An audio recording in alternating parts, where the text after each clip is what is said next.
ॐ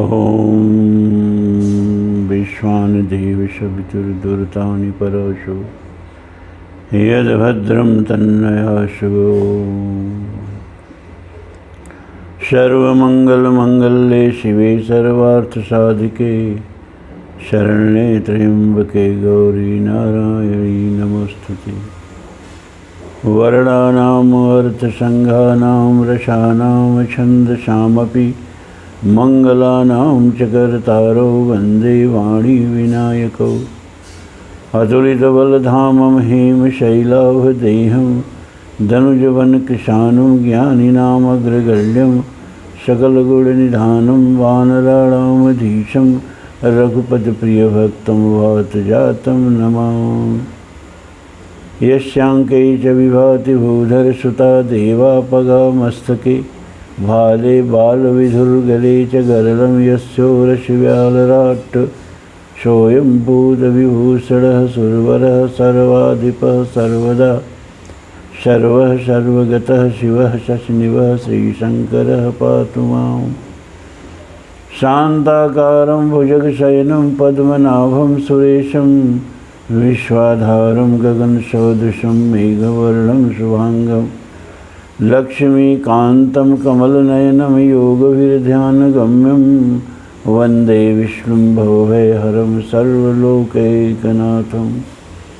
श्रीराम जय जय राम, श्रीराम जय जय राम। राम राम कहि जे जमुहाहि तिन्हि न पाप पुंज समुहाहि। श्रीराम जय जय राम, श्रीराम जय जय राम।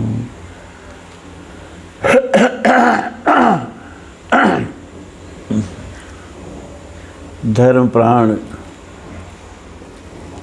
सत्संग प्रेमी सज्जन,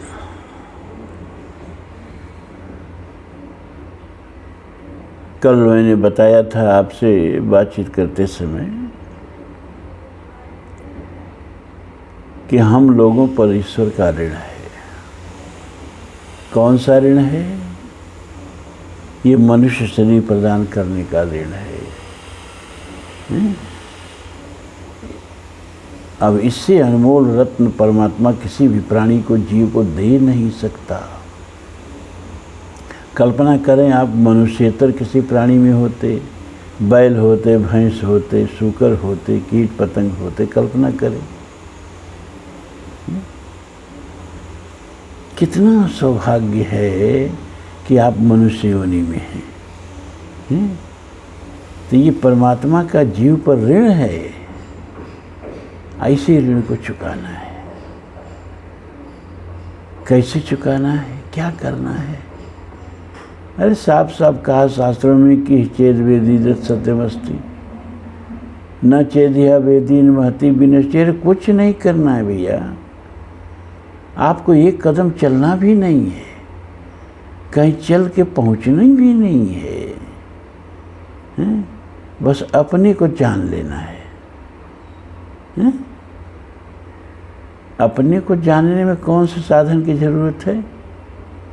कौन भजन की भी जरूरत है? बस ईश्वर का ऋण चुक गया। किससे चुक गया? बस आप जान लिए कि हम कौन हैं। कुछ लोग कहते हैं ईश्वर है कि नहीं है, सिद्ध करिए कि ईश्वर है। ईश्वर सिद्ध करने का विषय है, वो गणित का प्रमेय का विषय है का। इद सिद्धम, सिद्ध हो गया। आप उस क्षण ईश्वर को नकार देंगे जिस क्षण आप अपने को नकार देंगे। और जब तक आप अपने को नकार नहीं सकते हैं तो आप ही नहीं ईश्वर हैं। अहम ब्रह्मास्मि तत्त्वमसि प्रज्ञानम ब्रह्म अयम आत्मा ब्रह्म। सारे वेद के ऋचाएँ, सारे वेद के वाक्य यही तो कह रहे हैं कि आप ही ब्रह्म हो। ब्रह्म कोई अलग से होता तो हम उसको मानते नहीं मानते हैं। अपने ही को मानना है, अपने ही को नकारना है। आप अपने को कैसे नकार सकते हैं? हम नहीं हैं। वो विज्ञान वाले को छुटपटांग करके लोगों को नास्तिक बना देते हैं कुछ वैज्ञानिक। वो कहते हैं कि जैसे अल्कोहल बनता है ना, तो खास चीज़ों को सड़ा उड़ा के, कभी अंगूर को सड़ा के, कभी जव को सड़ा के, कभी इस तरह की चीज़ों को सड़ा के, और उसके रस से मदिरा बनता है। तो एक खास स्टेज पर आकर के उसमें नशा पैदा हो जाती है। शुरुआत में उसमें नशा होती नहीं है, लेकिन एक खास स्टेज में आकर के उसमें नशा पैदा हो जाती है। उसी तरह से विकास के एक खास स्टेज पर आकर के मनुष्य में चेतना पैदा हो जाती है। शुरू में चेतना नाम की कोई चीज़ होती नहीं है, आत्मा नाम की कोई चीज़ होती नहीं है, जीव नाम की कोई चीज़ होती नहीं है। ये एक बायोलॉजिकल जो है कंसेप्ट है। शरीर की एक खास स्थिति में चेतना पैदा हो जाती है, उसी को कुछ लोग जीव कहते हैं, उसी को कुछ लोग आत्मा कहते हैं। ये विज्ञान हमको बताता है। लेकिन विज्ञान जो चीज़ आज हमको बताता है ना, कल उसी को काटता है। बिग बैंग थियरी पर भी खतरा मंडराने लगा है और कुछ लोग वैज्ञानिक उसको भी नकारने लगे हैं। तो विज्ञान के बात पर हम क्या भरोसा करें? एक तरफ विज्ञान कहता है कि असंख्यों ऐसी पृथ्वियाँ हो सकती हैं, ग्रह हो सकते हैं, जिस पर हमसे, हमारे जैसा, हमसे श्रेष्ठ और हमसे कनिष्ठ जीवन हो सकता है। हम ही ब्रह्मांड में अकेले नहीं हैं। खाली पृथ्वी पर जीवन पैदा करने के लिए इतना बड़ा संरचना, अनंत अनंत आकाश गंगाएं, उसमें अनंत अनंत सूरज, अनंत अनंत पृथ्वियाँ माने प्लैनेट्स। ये केवल धरती पर जीवन पैदा करने के लिए इतना सब समारोह हुआ है, ने कहा गया कि किसी भी आयोजन में और उसके प्रयोजन में एक संबंध होना चाहिए। तो इतना बड़ा आयोजन, इतना बड़ा विराट ब्रह्मांड, अब प्रयोजन क्या? केवल धरती पर जीवन पैदा करना। तो विज्ञान की गणना के हिसाब से असंख्य जीवन है ब्रह्मांड में, लेकिन हमको एक का भी पता नहीं है, एक का भी पता नहीं है। इतने अल्पज्ञानी विज्ञान की बातों को मान के हम ईश्वर को कैसे नकारते भाई? फिर भी हम कहते हैं चलो अपने को नकार दो तो ईश्वर को नकार दो। शरीर के एक खास अवस्था में चेतना पैदा हो जाती है, लेकिन देखा गया है कि शरीर के बिना भी चेतना होती है। हमारा अध्यात्म बताता है कि हमारी 4 अवस्थाएं होती हैं: जागरण, स्वप्न, सुषुप्ति और तुरीय।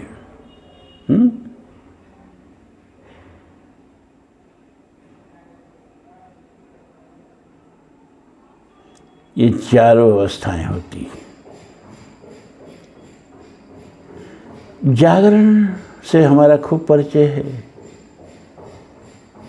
स्वप्न से भी खूब परिचय है, सुषुप्ति से खूब परिचय है, तुरीय से कोई परिचय नहीं है।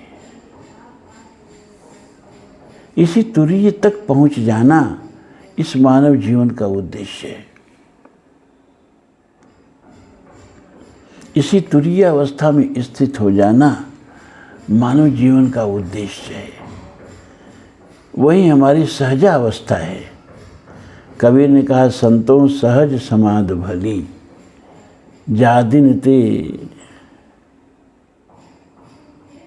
गुरु प्रसाद ते जादिन उपजी, अनुदिन अधिक चली, संतों सहज समाधि भली।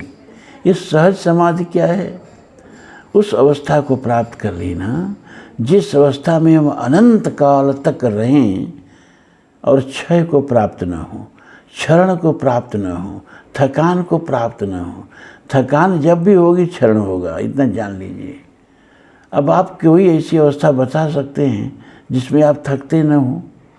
आप सोए सोए थक जाते हैं, तो सोना आपकी सहज अवस्था नहीं है, नहीं तो आप थकते नहीं। बैठे बैठे थक जाते हैं, सोने का मन करता है, उठ के चलने का मन करता है, टहलने का मन करता है, बैठे बैठे अकड़न हो जाती है, तो बैठना हमारा सहज अवस्था नहीं है, चलना हमारा सहज अवस्था नहीं है, चुप रहना हमारी सहज अवस्था नहीं है। चुप रहते रहते भी थकान हो जाती है। जरा एक दिन चुप रह के देखिए, और बोलते बोलते भी थक जाते हैं। तो चलना, उठना, बैठना, बोलना, हंसना, रोना, अरे भगवान, कौन ऐसी स्थिति आप मतलब है जो उसको आप कहें कि हम सहज अवस्था में हैं। पूरी की पूरी जिंदगी असहज अवस्था में व्यतीत कर देते हैं। बेचारे जीव को सहज अवस्था क्या होती है, शांति की अवस्था क्या होती है, आनंद की अवस्था क्या होती है, वो जानता ही नहीं है। करवट बदल बदल के जीता है। बैठे बैठे थक जाता है तो टहलता है, टहले टहले थक जाता है तो लेट जाता है, लेटे लेटे थक जाता है तो फिर उठ के बैठ जाता है, बोलते बोलते थक जाता है तो चुप हो जाता है, चुप रहते रहते थक जाता है तो बोलने लगता है, भोजन करते करते थक जाता है तो पचाने लगता है, और पचाते पचाते थक जाता है तो भोजन करने लगता है। तो करवट बदल बदल के जैसे बेचैन आदमी है, कभी ये करवट बदले कभी वो करवट बदले, पूरी ज़िंदगी तो असहजावस्था में बीत जाती है। करवट बदलते बदलते बीत जाती है। अब उसी का हमको अभ्यास हो गया है, उसी को हम अपना जीवन समझ ले रहे हैं, है ना। सहज अवस्था को प्राप्त करने का इन तकलीफ़ों पर कोई ध्यान ही नहीं दिलाता है। मुट्ठी बंद करो, बंद किए के थक जाओगे, खोलने का मन करेगा। मुट्ठी खोलो तो खोले खोले थक जाओगे, बंद करने का मन करेगा। अजीब हालत है, हैं? नेत्र खोले खोले थक जाओ, बंद करने का मन करेगा। अब बंद किए के थक जाओ तो खोलने का मन करेगा। कितनी बेचैन अवस्था में जीते हैं हम। अब उसी को सुख समझ लिए हैं, उसी को आनंद समझ लिए हैं। तो जीवन का मूल उद्देश्य हमारा ये है कि हम अपनी तुरीय अवस्था को कैसे प्राप्त करें। हम हैं कौन? क्या हम जो जागरण में हम अपने को समझते हैं, जो अहंकार जागरण में पैदा हो गया है, मैं एक डॉक्टर हूँ, मैं एक मास्टर हूँ, मैं एक इंजीनियर हूँ, मैं ब्राह्मण हूँ, मैं शूद्र हूँ, मैं क्षत्रिय हूँ, मैं वैश्य हूँ, ये जो मैं पैदा हो गया है, क्या ये आप हैं? मैं अमीर हूँ, मैं गरीब हूँ, तो क्या ये आप हैं? मैं प्रधानमंत्री हूँ, मैं मुख्यमंत्री हूँ, मैं कलेक्टर हूँ, मैं चपरासी हूँ, तो क्या यही आप हैं? क्योंकि ये तो जागरण में आप होते हैं, लेकिन जब सो जाते हैं अब सपना आता है, तो सपने में आप वहीं नहीं होते हैं जो जागरण में होते हैं। तुलसी ने लिखा कि सपने हो ही भिखार नृप रंग नाक पति होई, जागे हान न लाभ कछु अस प्रपंच सब कोई। राजा देखता है कि भिखारी हो गया सपने में। जागरण में राजा था, अहंकार था कि मैं राजा हूँ, सपने में भिखारी हो गया। अब भिखारी ही समझता है अपने को, और भिखारी जागरण में भिखारी है, और सपने में देखता है कि हम राजा हो गए। लेकिन दोनों मिथ्या है। जागरण में वो अपने को जो राजा समझ रहा है वो भी मिथ्या है।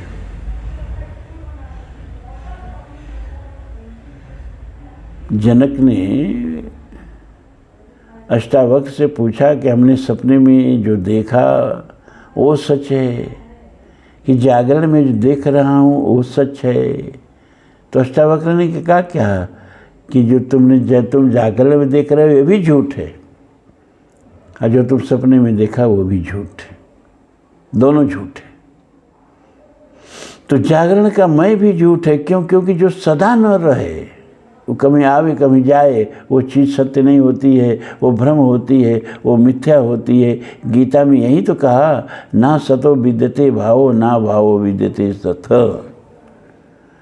सत्य उसको कहते हैं जो सर्वकाल में हो, और असत्य उसको कहते हैं जो कभी हो कभी ना हो, कभी हो कभी ना हो। वास्तव में भ्रम होता है, होता नहीं है। तो जागरण में राजा हो गए, सपने में भिखारी हो गए, तो न भिखारी सत्य है न राजा सत्य है, दोनों झूठ में जी रहे हो जी। झूठ ही लेना, झूठ ही देना, झूठ ही भोजन, झूठ चबेना। तो ये जो हम जागरण का जीवन व्यतीत करते हैं, अध्यात्म हमारा कहता है सब झूठ है, क्योंकि सपने में नहीं रहता है, सपने में दूसरा हो जाता है। जागरण का शरीर, सपने का शरीर अलग होता है। जागरण का शरीर 3x6 के पलंग पर सोया रहता है, और सपने का शरीर जो है वो नदी में स्नान करने जा रहा है। तब तक देख रहे हैं कि पागल कुत्ता दौड़ा रहा है, वो भाग रहे हैं जीव लेके। अरे तुम्हारा वो शरीर जो जागरण का शरीर है, वो तो कमरे में, अपने बंद कमरे में बिस्तर पर सोया है, तो भाग के किसको बचाने के लिए रह रहे हो? उसको बचाने के लिए रह रहे हो जो अब सपने का शरीर हो गया है। अब उस शरीर से तादात्म्य हो गया है, और जागरण के शरीर से तादात्म्य खत्म। तब जागरण का शरीर अपना शरीर नहीं है, अब वो प्रकृति का शरीर है, और प्रकृति उसकी देखभाल कर रही है। प्रकृति हृदय धड़का रही है, वो जागरण में भी धड़का रही है, वो सपने में भी धड़का रही है, वो सुषुप्ति में भी धड़का रही है। जागरण में भी प्रकृति सांस ले रही है, सपने में भी प्रकृति ही सांस ले रही है, और सुषुप्ति में भी प्रकृति ही सांस ले रही है। ये रक्त परिसंचरण जागरण में, स्वप्न में, सुषुप्ति में प्रकृति कर रही है। ये प्रकृति का शरीर है, प्रकृति इसको संभाल रही है। जीव का इस शरीर से जागरण तादात्म्य खत्म।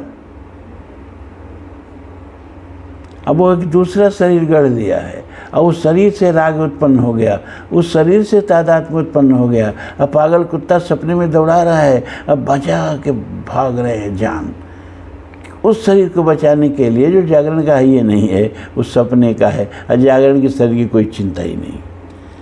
तो ये जागरण का शरीर भी हमेशा साथ नहीं रहता है, रोज बिछड़ जाता है।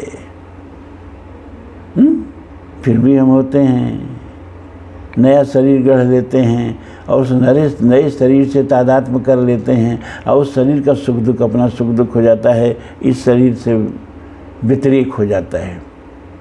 अब ये शरीर सदा साथ नहीं रह रहा है। जागरण में राजा हैं, सपने में भिखारी हो गए, अहंकार साथ नहीं रह रहा है। जागरण में पत्नी है, सपने में, अगर जागरण में सुशीला पत्नी है, सपने में कोई कर्कशा पत्नी आ गई।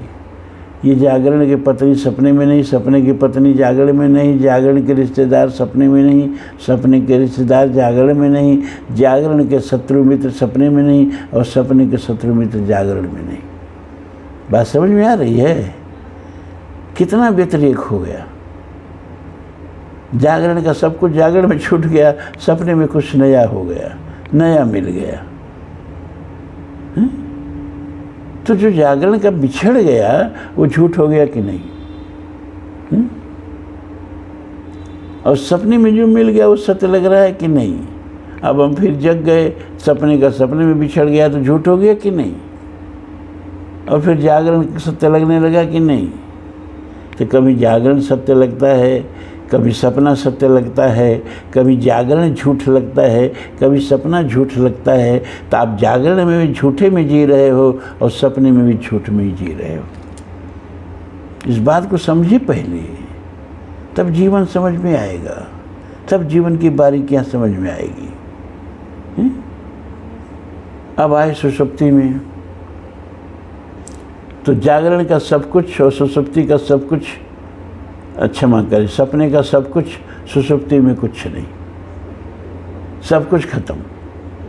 जागरण का जागरण में छूट गया, सपने का सपने में छूट गया, सुषुप्ति में कुछ नहीं गया।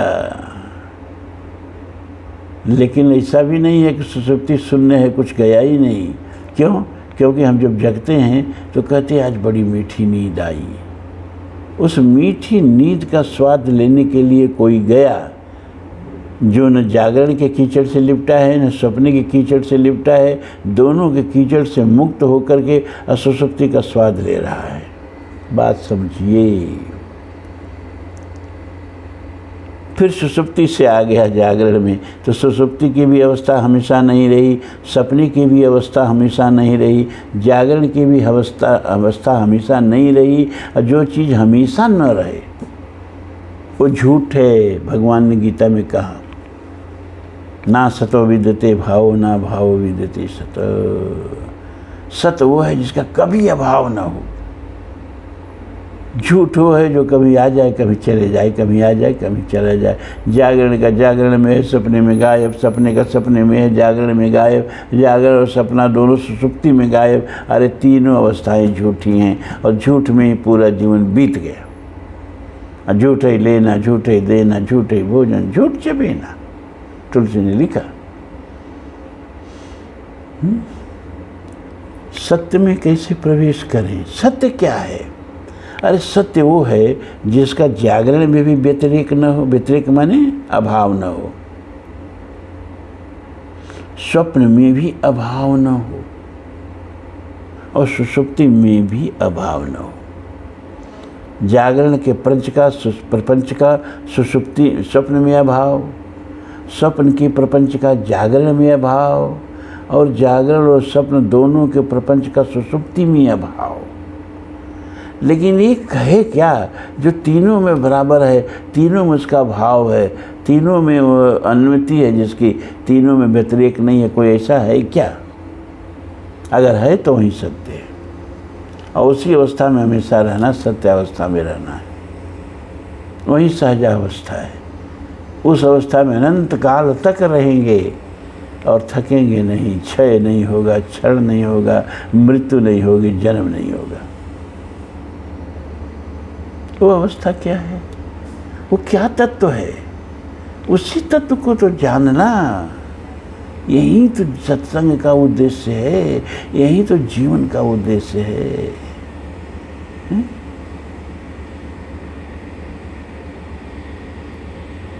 तो जागरण में, जागरण का प्रपंच जिसको भाषित हो रहा है, किसको भाषित हो रहा है? अपने भीतर जो चेतन बैठा है उसको भाषित हो रहा है। अगर चेतन न हो, ये चेतन शरीर छोड़ देता है तो सब कुछ तो रहता है, आंखें भी खुली रह जाती हैं। लोग जाते जाते भी कुछ और देख जाना चाहते हैं, अब मुदती हुई भी खुली आंखें रह जाती हैं। आंखें भी खुली हैं, सब कुछ है, कान भी खुला है, मुख पर कोई पहरा नहीं है, लेकिन चेतना शरीर में नहीं है, तो जागरण का कुछ भी महसूस नहीं हो रहा है। तो जागरण का सब कुछ जिसको महसूस हो रहा है वो कौन है? चेतना। स्वप्न का भी जिसको महसूस हो रहा है वो कौन है? चेतना। और निद्रा में भी मीठी नींद का जो अनुभव कर रहा है वो कौन है? चेतना। ये चेतना जो जागरण के बिना सपने में, सपने के बिना जागरण में और जागरण और सपना दोनों के बिना सुषुप्ति में और तीनों के बिना भी रहती है। इसी चेतना में रहना, जागरण के प्रपंच से मुक्त होकर, सपने के प्रपंच से मुक्त होकर, निद्रा के बेहोशी से मुक्त होकर अपने चेतन स्वरूप में समाहित हो जाना, यही तुरीय अवस्था है। इसी को शास्त्र में अदृष्टम, अव्यवहारम, अग्राह्यम, अलक्षणम, अचिंतम, अव्यदेशम, एकात्म प्रत्ययसारम, प्रपंचोपशमम, शांतम, शिवम, अद्वैतम, चतुर्थम मन्यते, तद विजिज्ञासु तद ब्रह्मेति कहा गया। इसी को, ये जो चौथी अवस्था है, यही अपनी आपकी असली अवस्था है। इसी अवस्था में समाहित हो जाना और जागरण के सारे दृश्य को भी झूठ समझना, वैसे ही जैसे सपने के सारे दृश्य को झूठ समझते हैं। सपना झूठ कब लगता है? जब जग जाते हैं, और जागरण झूठ कब लगता है? जब मर जाते हैं। तो मरने की प्रतीक्षा क्यों करें भाई? सत्य को प्राप्त करने के लिए मरने की प्रतीक्षा क्यों करें? अरे जीवत मरे, कबीर ने कहा ना कि आपा मीट जीवत मरे ते पावे करता। जीते जी जब जागरण झूठ लगने लगे जिसको, सपने की तरह जागरण भी उमा कहूँ मैं अनुभव अपना, अरे सत हरि भजन जगत सब सपना। तो जब जागरण भी झूठ लगने लगे, सपना तो झूठ लगता ही है, और निद्रा तो रोज आती है रोज जाती है। ये रोज आने जाने वालों को हम सत्य कैसे माने, जब जागरण स्वप्न सुषुप्ति तीनों झूठ लगने लगे और अपने भीतर की चेतना ही सत्य लगने लगे। उस चेतना में समाहित हो जाना। ये जन्म होगा, मरण होगा, फिर जन्म होगा, फिर मरण होगा, शरीर आएगी, शरीर जाएगी, रिश्ते नाते आएंगे, रिश्ते नाते जाएंगे, लेकिन ये चेतना ये न आएगी न जाएगी। चेतन अमर सहज सुख राशि, ईश्वर अंश जीव अविनाशी। अब आइए वाल्मीकि रामायण में, कुछ समझ में आया हो तो मेहनत हमारी सफल हुई। एक दिन में समझ में नहीं आएगा। जब बहुकाल करिए सत्संगा, तबई हो संशय कर भंगा। तो ये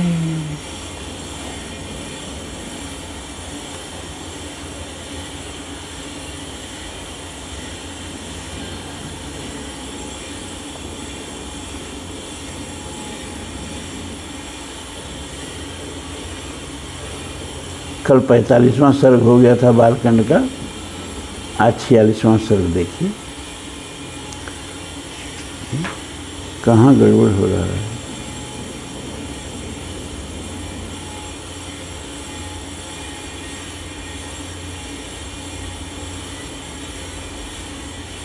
हाँ, आपने देखा कि देवताओं और दैत्यों के उस घोर महायुद्ध में जो अमृत के लिए हो रहा था, अदिति के वीर पुत्रों ने दिति के पुत्रों का विशेष संहार किया।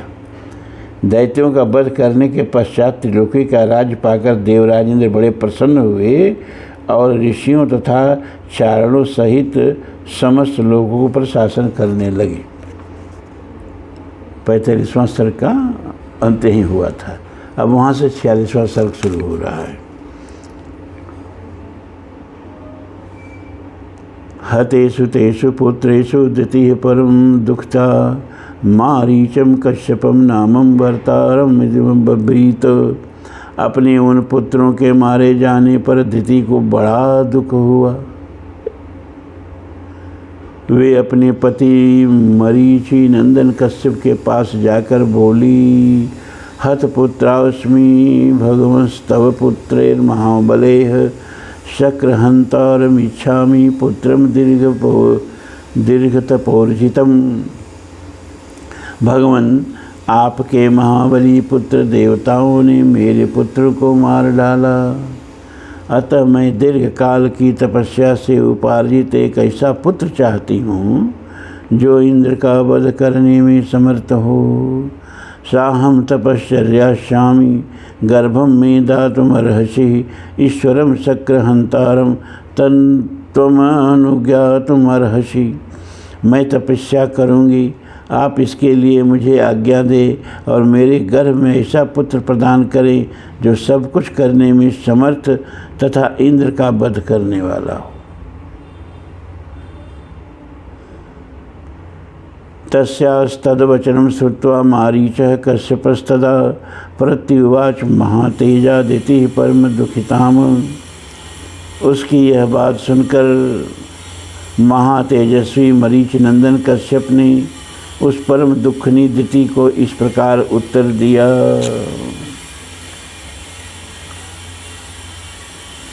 एवं भवतु भद्रम ते शुचिर्भव तपोधनी, जनिष्यामि पुत्रम तुम शक्रहंतार महावीर। तपोधनी, ऐसा ही हो, तुम शौचाचार का पालन करो, तुम्हारा भला हो। तुम ऐसे पुत्र को जन्म दोगी जो युद्ध में इंद्र को मार सके। पूर्णे वर्षसहस्रे तो शुचिर्यादि भविष्यसि, पुत्रम त्रैलोक्यहंतारम मतस्त्वं जनिष्यसि। यदि पूरे 1 सहस्र वर्ष तक पवित्रता पूर्वक रह सकोगी तो तुम मुझसे त्रिलोकी नाथ इंद्र का वध करने में समर्थ पुत्र प्राप्त करोगी। एवं मुक्त्वा महातेजा पड़िना समार्जताम तामालभ्य ततः स्वस्ति इत्युक्ता तपसे अयो। ऐसा कहकर महातेजस्वी कश्यप ने दिति के शरीर पर हाथ फेरा, फिर उनका स्पर्श करके कहा, तुम्हारा कल्याण हो। ऐसा कहकर वे तपस्या के लिए चले गए। गते तस्मिन् नरश्रेष्ठ दिति परमहर्षिता कुशप्लवम समासाद्य तपस्तेपे सुदारुणम।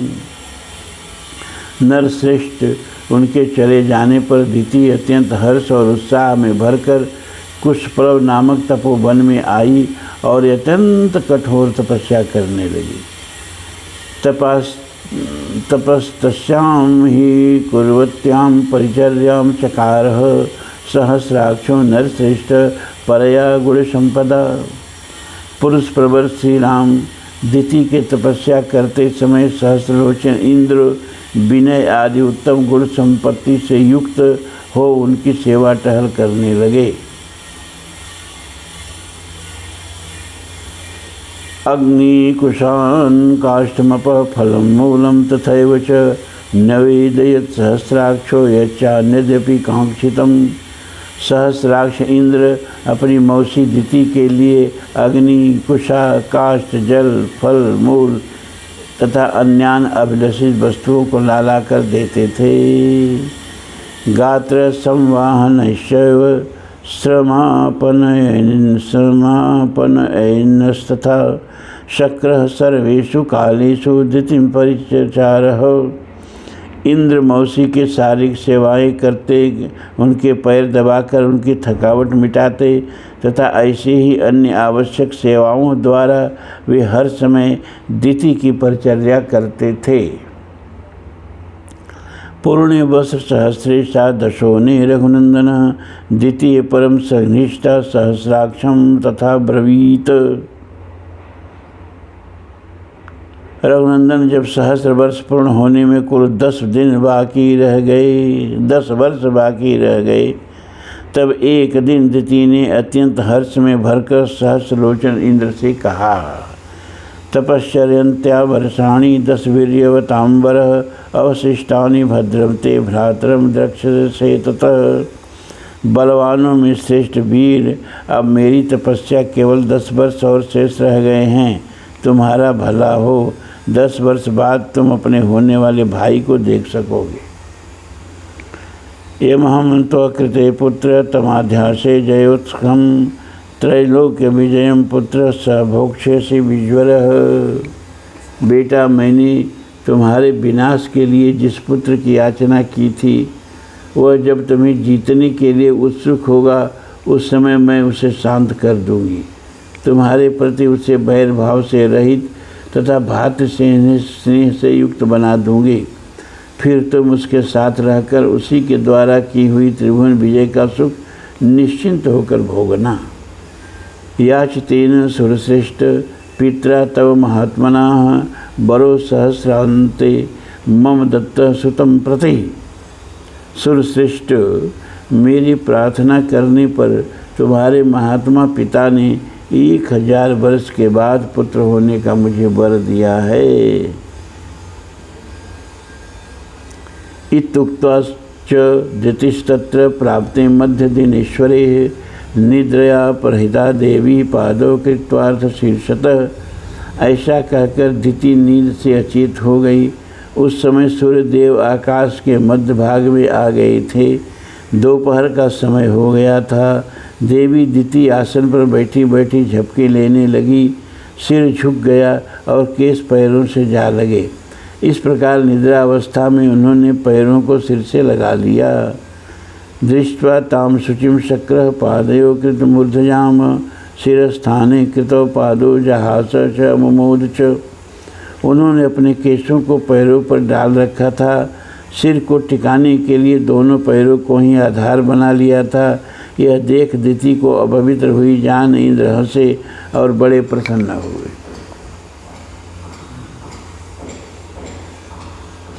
तपस्या शरीर विवरम प्रविवेश पुरंदर गर्भम त समदप सप्तधाराम चिच्छेद परमात्मवान। श्री राम फिर तो सतत सावधान रहने वाले इंद्र माता दिति के उदर में प्रविष्ट हो गए और उसमें स्थित हुए गर्भ के उन्होंने 7 टुकड़े कर डाले। ये देवता लोगों का चरित्र समझ में नहीं आता है। कितना कपट से अपनी सगी मौसी का सेवा कर रहे हैं, अपनी मौसी का सेवा कर रहे हैं। अब वो बेचारी का हृदय परिवर्तन हो गया। उसने कहा भैया तुम्हारा जो भाई होगा मैं उसको समझा दूंगी, हालांकि तुम्हें मारने वाले पुत्र के लिए ही मैं तपस्या कर रही हूँ, लेकिन मैं कहूँगी कि अरे नहीं, ये तुम्हारा भाई है, इसे मारना मत, बल्कि इसके लिए त्रैलोक विजय करना। लेकिन इंद्र का भावना देखिए क्या थी, अवसर पाते ही कितना बड़ा हत्या कर दिया उसके पेट में घुसकर।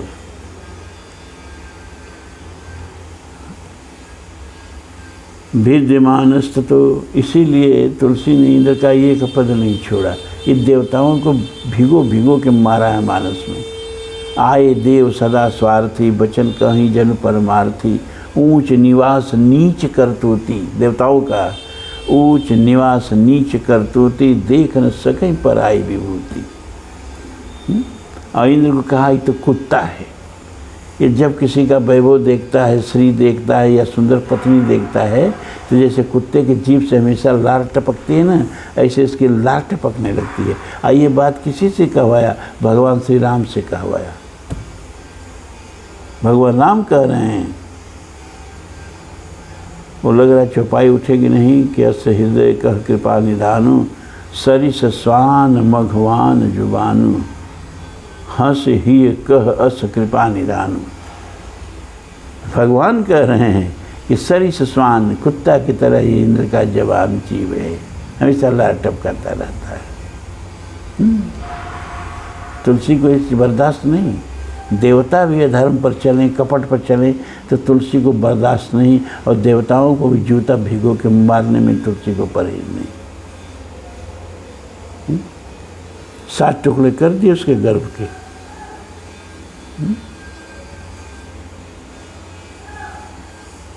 भिद्यमान ततो गर्भे वज्रेण सत्पर्वणा, रुरोध सुस्वरम राम ततो दिति बुद्ध्यत। श्री राम उनके द्वारा 100 पर्वों वाले वज्र से विदीर्ण किए जाते समय वह गर्भस्थ बालक जोर जोर से रोने लगा। इससे दिति की निद्रा टूट गई, वे जाग कर उठ बैठी। मारुदो मारुदश्चेति गर्भो चक्रो अव्यभाषत, विविध च महातेजा रुदंतपि भासवः। तब इंद्र ने उस रोते हुए गर्भ से कहा, भाई मत रो मत रो। परंतु महातेजस्वी इंद्र ने रोते रहने पर भी उस गर्भ के टुकड़े कर ही डाले। न हन्तव्यमित्येव दितिरब्रवीत, निष्पपात ततः चक्रो मातुर्वचन गौरवात। उस समय दिति ने कहा, इंद्र बच्चे को न मारो। माता के वचन का गौरव मानकर इंद्र सहसा उधर से निकल आए। प्राञ्जलिर्वज्र सहितो दितिम शक्रो अव्यभाषत, अशुचिर्देव सुप्तासी पादयो कृतमूर्धजा।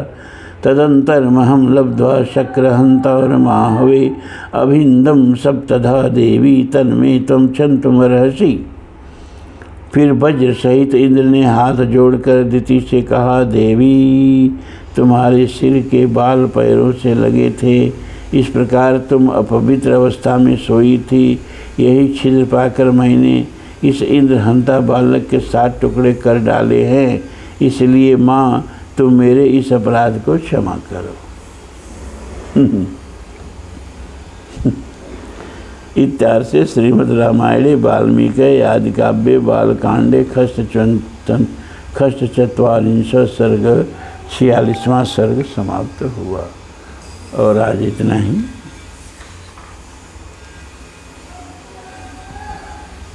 ओम पूर्णमदः पूर्णमिदं पूर्णात् पूर्णमुदच्यते पूर्णस्य पूर्णमादाय पूर्णमेवावशिष्यते। सर्वे भवन्तु सुखिनः, सर्वे सन्तु निरामयाः, सर्वे भद्राणि पश्यन्तु, मा कश्चित् दुःखभाग् भवेत्। असदो मा सद्गमय तमसो मा ज्योतिर्गमय मृत्योर्मा अमृतम गमय।